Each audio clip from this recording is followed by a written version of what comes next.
Hey everybody, Marcos Villegas here, and welcome to another edition of Talking Fights, my event-by-event based podcast, I guess you can call it, on the weekend action that occurred in combat sports. And I got my little kitty here that decided to wake up and say what's up.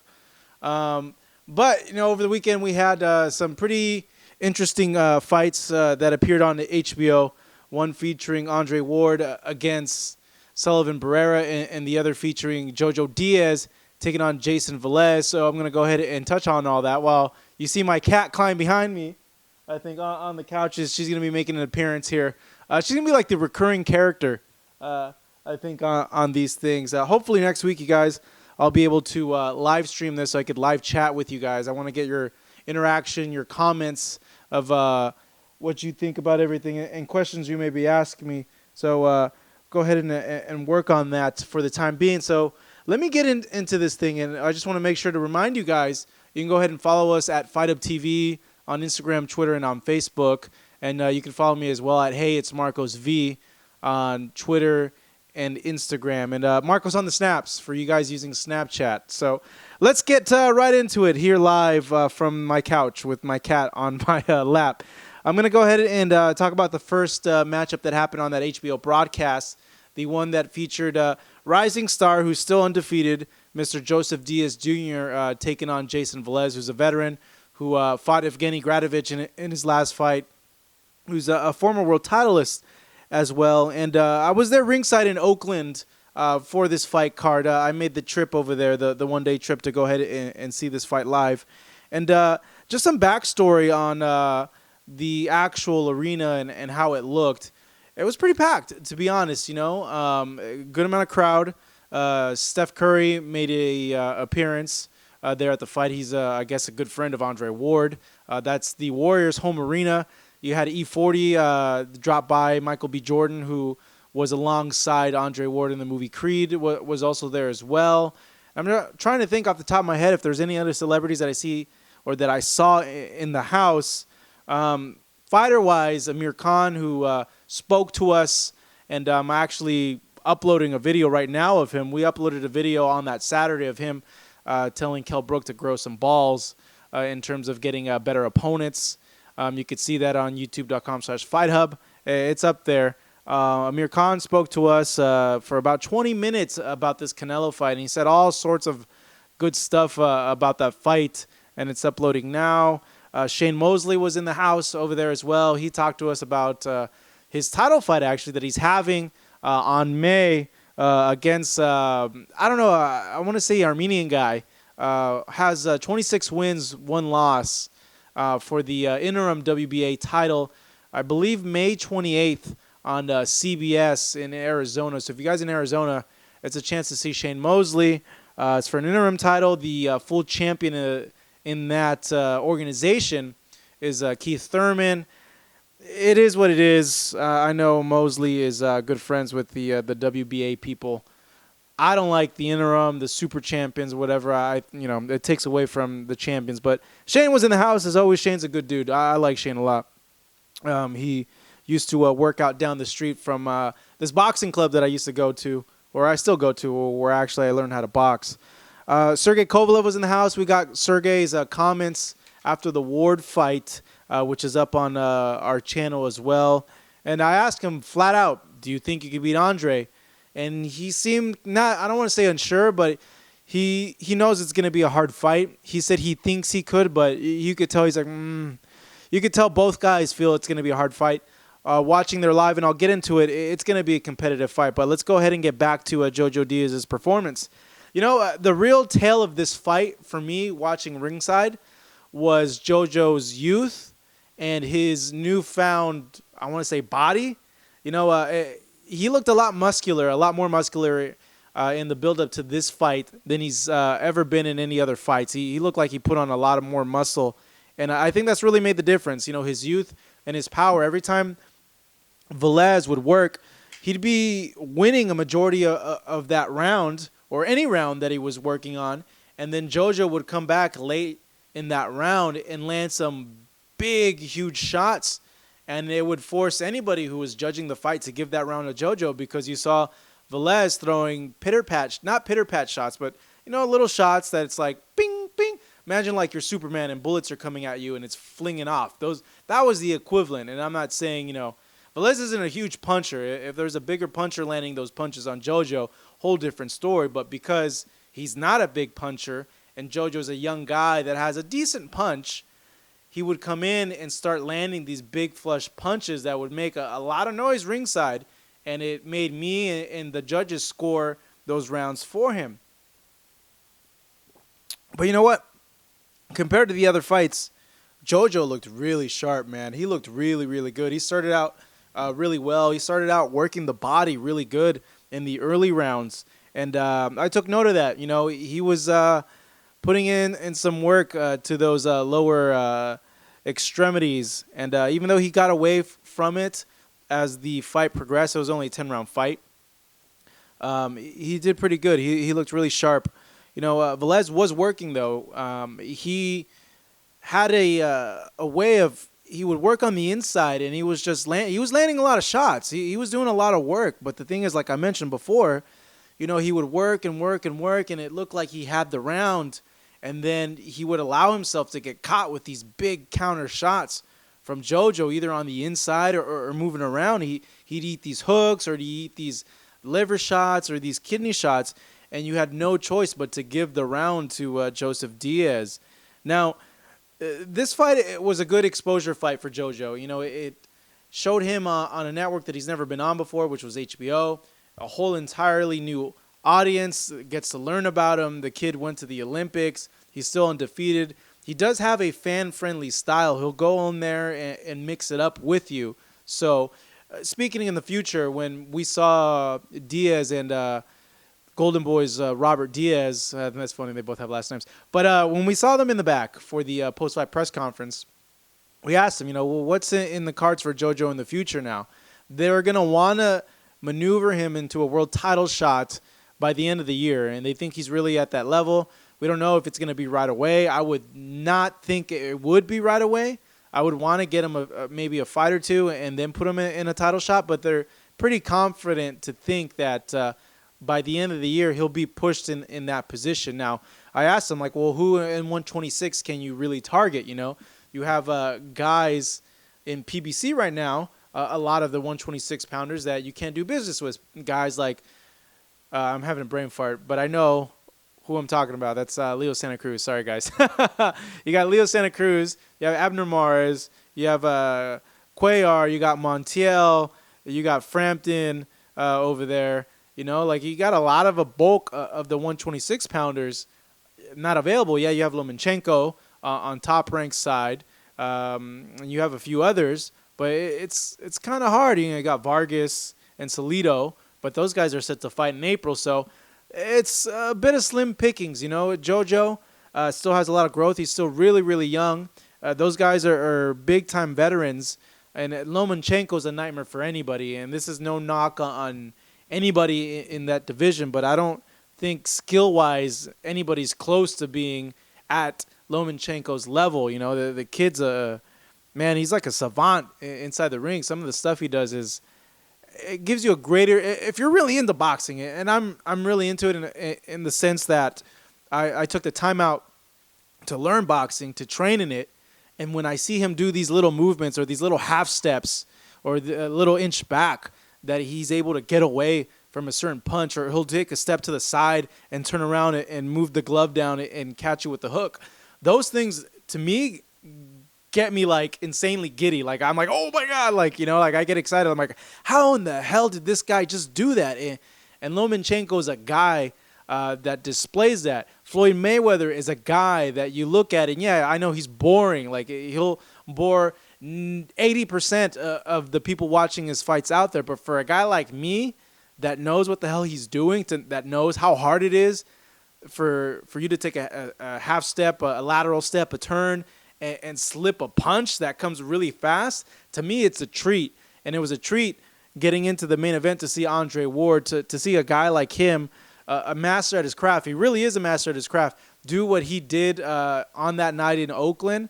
For me, it gives me a sense of appreciation. And also, this is a guy that is probably one of the most complete fighters in the world, like bar none. Like if you don't put him number one pound for pound, he's at least number two because the number one is Chocolatito. And Roman Chocolatito Gonzalez is a guy that is a pretty complete fighter himself.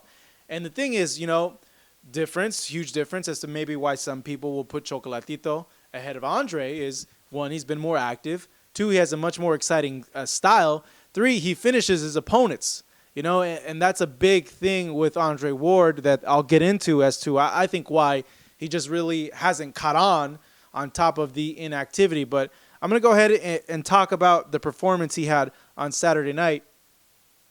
And you know what? The Oracle Arena, it filled out for Andre. The Rock Nation informed us that there was about 8,600 people there to watch this fight. How many were paid? How many were comped? They never really want to say that because, obviously if they comp like half the tickets, that's nothing to brag about. But this was another signature Andre Ward performance. And I'm starting to see from Andre, I first saw Andre, I want to say about 8 years ago. I saw one of his fights. And you've seen his style kind of evolve over the years. And when he got into the, Super 6, you kind of saw a style start forming in which he would punch and hold and maul you and let you go and kind of lull you into his rhythm. It was very reminiscent of not a full Bernard Hopkins style, but he had some, subtle influences of B-Hop in there. And seeing this in the other performances, he's starting to go away from that style. He's starting to, not, I want to say mix it up, but not be as conservative, I would say, in the way he fights. In terms of, he's throwing a lot different punches now. He's not holding as much. Instead of holding as much, he's using his jab a lot more, and for it to gauge his distance and his 1-2. And he used his jab superbly in this fight against Sullivan Barrera. Man, he controlled the distance big time with this guy using that jab. And then the hook was money the whole entire night. He started gauging that hook from the first round, and it was having a home on Barrera's head the whole entire night. So, the thing with Andre Ward is he excels at the basics where a lot of other fighters just don't have a comprehension of that or just don't excel. And it's simple fact. He's been doing it for so long that it's second nature to him. And really, when you look at world-class athletes in every other sport, and I know this more so for wrestling because when I first started wrestling, I wanted to do all these cool moves, like a handstand cradle and all these sorts of things. And I remember one of my coaches told me, look at Olympians and look at what they do. Do you see them doing handstand cradles? No. You see them winning matches by working on the basics. Master the basics because those are the things that are going to win you matches. And Andre Ward is a textbook example of the basics. The dude has perfect use of his jab, perfect understanding of distance. His feet are always in balance really well. He knows when to slip punches, how to get out in close quarters, how to turn corners, how to use lateral movement. The guy's just good at the simple, basic fundamentals that a lot of fighters aren't good at. You'll see a lot of fighters will be good at one thing, the one thing that sets them apart from everybody else. And yeah, they may have shitty fundamentals, but, they have a lot of power. Or they may have shitty fundamentals, but he throws a million freaking punches, and you can't stop him because he comes forward because he has a good chin. He has a really, really good chin, But with Andre, he's just fundamental-wise, basic-wise, he's just excels. And it's for me, it was a treat to see him do that, because I would look in that performance that he had on Saturday and just kind of be in awe and be like, you know what? This dude is so good. Like, I feel in a way lucky to see him live, and I've seen him live 4 times for 4 fights. So his defense was really, really good. We'd see him up close. He'd be slipping a lot of punches. But, here's the only knock that I had. And it's not really a knock. I think it's more of a compliment towards his opponent. Sullivan Barrera wasn't a guy that came in and was going to lay down, or he was going to be a bum, or someone like the last opponent that Andre Ward was up against, where that guy was just trying to survive. Sullivan Barrera was actually trying to win the fight. He was trying to land punches. And you know what? He landed a lot more punches than I've seen Andre take from any other fighter in a really, really long time. I want to say somewhere around round 2 or round 4, Sullivan landed a flush, just a flush, perfect right hand in Andre Ward. And I could tell in Andre Ward's eyes, he'd be like, whoa, okay. I ate that. That was a good shot. And to me, that was like, hey, welcome to 175, Andre. Because these big guys, man, off season, they weigh close to, I want to say, potentially 190 pounds. These aren't small guys anymore, So it's a whole different dynamic when you get hit by a guy like that. So that's the only thing that I noticed in the fight was for a typical Andre Ward opponent, he got hit a lot more by this guy, but this guy was pretty good. And this guy wasn't like the other Ward opponents, even though by the middle part to the late part of the fight, Ward had completely just about shut out Barrera's offense, but Barrera still was able to land like 115 punches. We told Andre after the fight, hey, you had a high percentage of making a miss. And Andre asked, well, how many punches did he hit me with?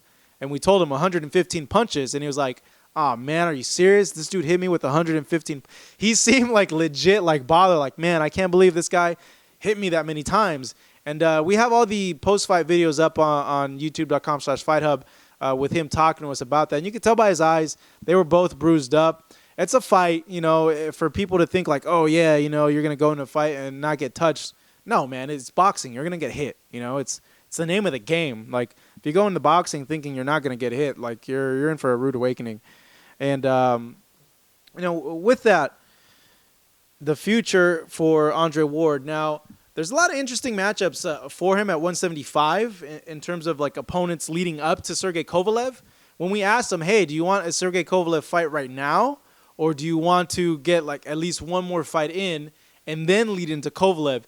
Andre prefers to have one more fight to kind of get the kinks out because he gave his performance a B-, which, I don't know. That's an athlete being tough on himself. I'd give him, honestly, an A. To me, it was an A performance. But he gave himself a B-, and he said that, he still wants to work on a lot of things that he felt he did wrong in this fight with Sullivan and then get it out in this next fight, whichever opponent he chooses, and then go into a Kovalev fight, which would be a pay-per-view on HBO towards the end of this year. I want to say the fall, October, November, somewhere around there. So, being there ringside, though, Sergey Kovalev is going to be a really tough fight for Andre Ward, you guys. A really, really tough fight. Because there was punches that Barrera landed that I thought to myself and would picture, what would a Sergey Kovalev do in that situation? I think, like, geez, wow, that's a tough situation because Sergey would work behind his jab. He'd go in and try to land a power punch and go ahead and try to work him. And Sergey not only comes forward, not only has huge knockout, murderous knockout power, literally he killed somebody in a fight, punching power, but the dude has very underrated boxing skills, severely underrated. The guy has a good jab, knows how to use distance as well, knows the subtleness of taking a half step back to avoid a straight or a punch. So it's going to be a very competitive matchup. When I talked to Sergey after the fight, I asked him, hey, can you beat him? And he's like, I think so, but it's going to be hard. Same thing we asked Andre. Andre, can you beat Sergey? And he goes, yeah, I think so, but it's going to be a very competitive fight. I think we all think that it's going to be a competitive fight. It's a 50-50 fight, and it's a fight that I'm glad is happening over the fight with Adonis Stevenson because it's a lot more competitive fight. It's a lot more compelling of a fight given the intangibles with both fighters. You want to favor Andre in the fight with potentially with Sergey Kovalev because Andre just has a lot more skills, and Andre's shown the ability to adapt, to use his opponent's best weapon and use it against them and do it even better. I remember 2 instances of that. His fight with Sakio Bika, where Bika was being very dirty and working on the inside, and Andre completely turned it around and worked better on the inside than Bika himself.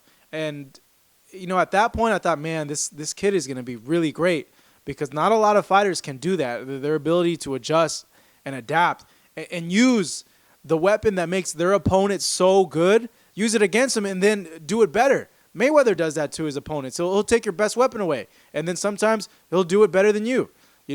At this point, we haven't seen Sergey Kovalev be in a situation where he's forced to adapt, be in a situation where the tables have turned on him, and he's forced to pull from something deep inside that he's never had to pull out from him before. And hopefully we get to see that in a fight with Andre Ward.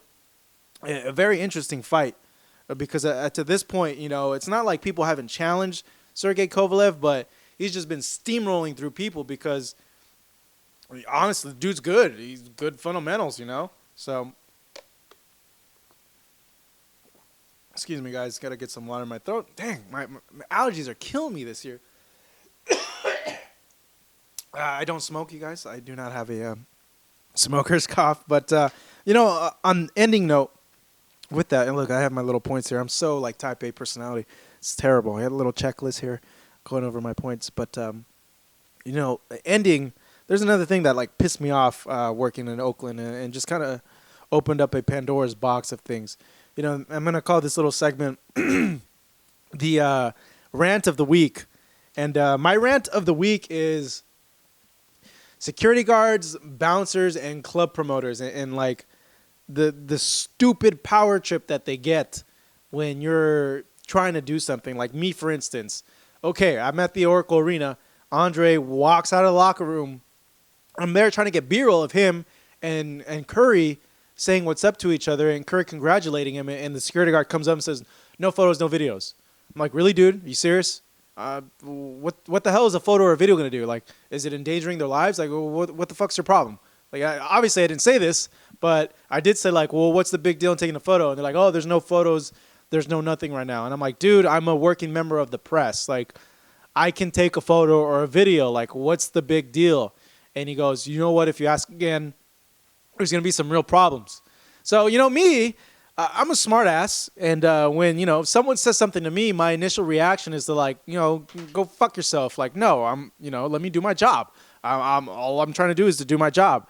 And it just pisses me off that, these guys, security guys, or even bouncers are the freaking worst at clubs, and even promoters, the absolute worst. They go on this little power trip, and they try to do all this stuff. And it's the dumbest freaking thing in the world, especially I remember one time I was in Vegas, and this promoter dude, we were at a table right next to him, and this promoter dude kicked these girls out of his booth. And I remember my friend asked him, hey, why'd you kick those girls out the booth? And the guy's like, oh, this chick wasn't talking to me in the beginning of the night, and she tried to come in here and stuff. And yeah, I understand. They're trying to, drink your booze. That happens when you get a table, but the whole point of getting a table is to have girls come to your table, right? Because you have booze, and you could use that as leverage to get them to your table. It's a simple fucking equation right there. But it's shit like that. They're power tripping, and God, it just drives me nuts. It's the dumbest thing. Bouncers are dicks at the door to you. You try to talk to them, be cool. They're still dicks, and it's bro, are you serious? This is not some fantasy bubble. You live it in real life. You work a shitty job. Really? Come on now, That's why it's always good to be friends with bouncers and promoters, which I am. And I'm not, I'm not knocking the people that I'm friends with. I'm just saying you see this theme, and it's more directed towards the security guard that said no photos and stuff. But you see these with these people, and it's unnecessary. It's the stupidest thing ever. It drives me freaking nuts. But that's my rant of the week. You guys go get real jobs, security guard, bounce. Get a real job. But if you guys are one of those three, I apologize, but stop being dicks to us normal people, okay? All right, you guys, that wraps it up. To recap the action over the weekend, Jojo Diaz getting a unanimous decision win over Jayson Velez in a fight that's going to push him towards more TV time and more TV fights and potentially a title shot towards the end of the year. Andre Ward in another Andre Ward type performance, shutting out Sullivan Barrera completely. I gave him every single round to get a unanimous decision win at his hometown in Oakland, California at the Oracle Arena, and now setting up a fall pay-per-view matchup with Sergey Kovalev, a fight that I see 60-40, to be honest, towards Andre Ward. but it's still a great matchup. It's the fights that we should be getting, that we deserve to get as fans. So make sure and follow us online at Fight Up TV on Facebook, our Facebook page that we try to post. On Twitter at Fight Up TV, at Fight Up TV on Instagram. Just remember at Fight Up TV, at Fight Up TV, at Fight Up TV. That's a tongue twister. But follow me as well at Hey It's Marcos V on Twitter and on Instagram, and at Hey. No, not at Hey. I'm saying at Hey so many times. On Snapchat as well. Marcos on the snaps. That does it for us. Another episode in the books of Talking Fights. Andre Ward versus Sullivan Barrera. Hopefully next time I do this, it will be a live stream type thing where I can get your interaction of me talking and doing everything with you guys. So hopefully I get to figure that out. This week, coming up on Fight Up TV, we're going to have a very funny interview with Fernando Montiel about how El Chapo's bodyguard henchman was in his apartment. I asked him about the experience and how scared he was. Wednesday is Manny Pacquiao's media workout. We're going to have tons of stuff. An interview with Manny Pacquiao, with Freddie Roach, and with Bob Arum. On Friday, Timothy Bradley's workout, which will have words from Timmy and Teddy Atlas about the upcoming Manny Pacquiao versus Timothy Bradley 3 fight. And hopefully, I'm keeping my fingers crossed, hopefully I can make this trek over to Washington, D.C. for the Broner versus Theophane fight. So next week, another Talking Fights, and this time we'll be talking Broner versus Theophane. But for now, I got to go get an oil change on my car and, do the day-to-day Fight Up stuff that I love doing every single day, which is editing and all that. But as always, thank you guys for watching. Really appreciate it. And for now, I want to say goodbye from the couch here in Fullerton, California.